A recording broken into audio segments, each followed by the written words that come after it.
France September, I think Tarembili or something September, and then I'll be back. When the news hit me, it hit me like a cord of lightning. The legacy that Ken has left will live on. Watu wa Kibra hawatakuwa mayatima.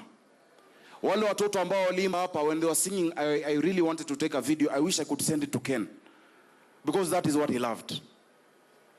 Nakumbuka kuna wakati ambapo nilikuwa nimekuja Raila Educational Center kuleta madawati, nikasema acha nipigie Ken, tukiwa na kina Catherine Jekonia, niambie Ken ya kwamba nakuja. Akaniambia, Sakaja, you don't need to call me when you come to Kibra.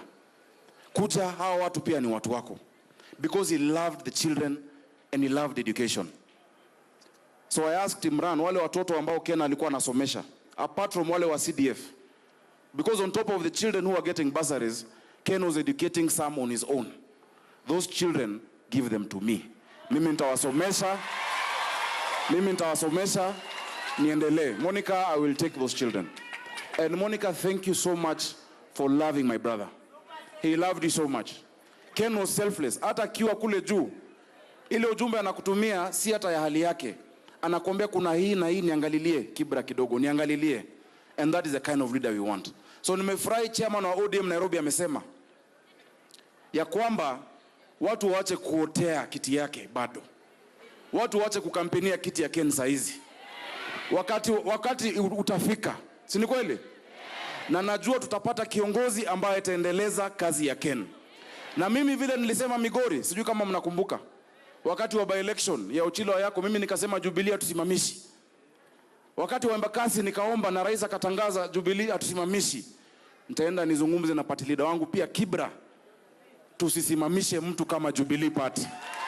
Hiyo tutamuomba, kwa sababu kama senator wa Nairobi nataka nije nipige campaign pamoja na ndugu yangu Sifuna. Tupige campaign pamoja na viongozi wa ODM because of the handshake for one candidate, because of the unity that Ken believed in. Sio ni sawa? Sio ni sawa? Ya mwisho, najua kuna maneno imesemwa hapa. I knew Ken as a man of dignity. Mambo ya Ken sio mambo ya kumwaga tu hadharani. Ken ni mtu wa heshima. Na tunajua mambo yake aliacha ikiwa imepangwa kwa heshima. So kwa heshima ya Ken, naomba hiyo mambo iishie hapo. Sisi kama ndugu zake, who knew him so well and loved him. Imran, you know we've spoken. Monica, we've spoken about everything. We will give Ken the respect he deserves and the honor he deserves. Na nawaomba watu wa Kibra, mupatie heshima yake. Sawa sawa? Ken ametengeneza Mbagathi School ikae shule ya kimataifa. Amefanya Kibra Secondary. Na waomba jameni, moja ya hizo mbili ziitwe Ken Okoth Secondary School.